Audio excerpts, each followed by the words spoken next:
O jornalismo da Jovem Pan, claro, segue acompanhando a crise no Rio Grande do Sul com as enchentes. Mais de 160 mortos foram confirmados. Hoje, o governo do estado emitiu um alerta para chuva e queda de temperatura. O repórter David Tarso chega ao vivo aqui no Jornal Jovem Pan. Como é que está a movimentação por aí? Chovendo? Aparentemente não, mas com baixas temperaturas, não é, David? Bem-vindo.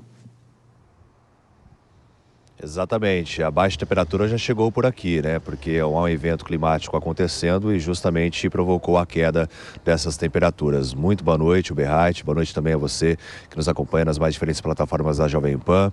Nesse momento faz 13 graus aqui na região metropolitana do Rio Grande do Sul, né, de Porto Alegre, de onde nós falamos ao vivo. E sobre essa previsibilidade de chuva, há sim essa previsão para os próximos dias, neste fim de semana.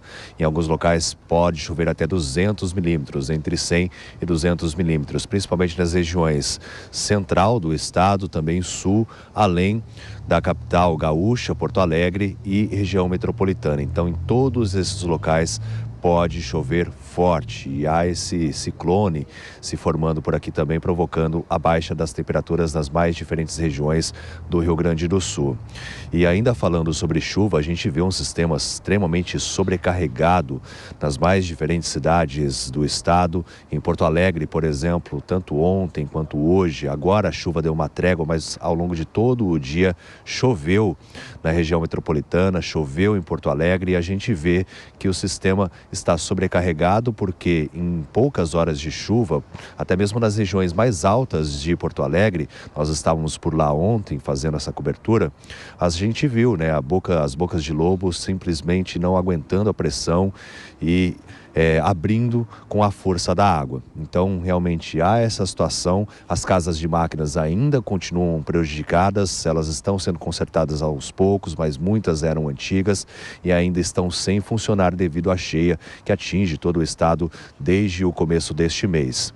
Outra situação que a gente tem visto também que contribui para que o sistema fique sobrecarregado é a limpeza nos imóveis, porque à medida que as pessoas vão retirando dos imóveis tudo aquilo que a enchente deixou estragado, há a colocação na calçada e com isso também quando há novas chuvas com todo esse transbordamento e alagamentos, também entope essas galerias e aí há esse contexto de contribuir cada vez mais para uma cheia para regiões alagadas, não só em Porto Alegre, mas região metropolitana e também em cidades do interior do Rio Grande do Sul. Aproveitando também que eu estou falando sobre essa questão da limpeza, a gente tem visto muitas pessoas ainda se arriscando, não usando os equipamentos de proteção individual, às vezes nem tem também condições de ter esses equipamentos como galochas, botas, para fazer a limpeza desses móveis e isso tem gerado um risco tremendo de leptospirose.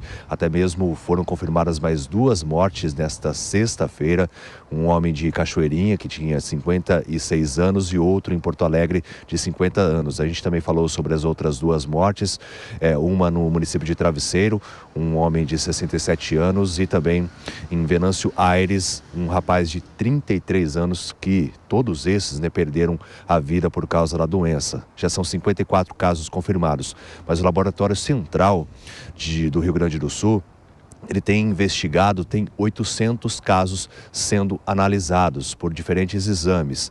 Então, realmente, há essa preocupação quanto à leptospirose que tem avançado cada vez mais. A gente relembra que a leptospirose ela é provocada pela urina de animais, principalmente de roedores, de ratos, e os sintomas, quando há esse contato com a água, nessa urina, acaba gerando a contaminação. E os sintomas, eles podem variar.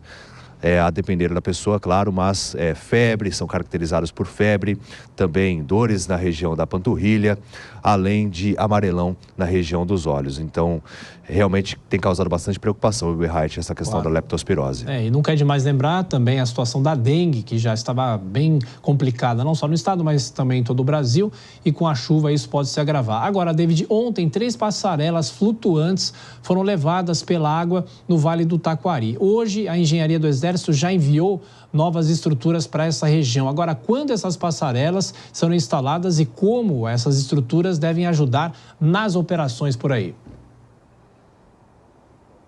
Pois é, essas estruturas devem ser montadas a partir do momento que o volume da água baixar um pouco, porque, conforme eu havia dito antes, né, realmente há essa previsão de chuvas intensas para os próximos dias. Essas passarelas ficam ali entre o Rio do Pardo, também o Forquilha.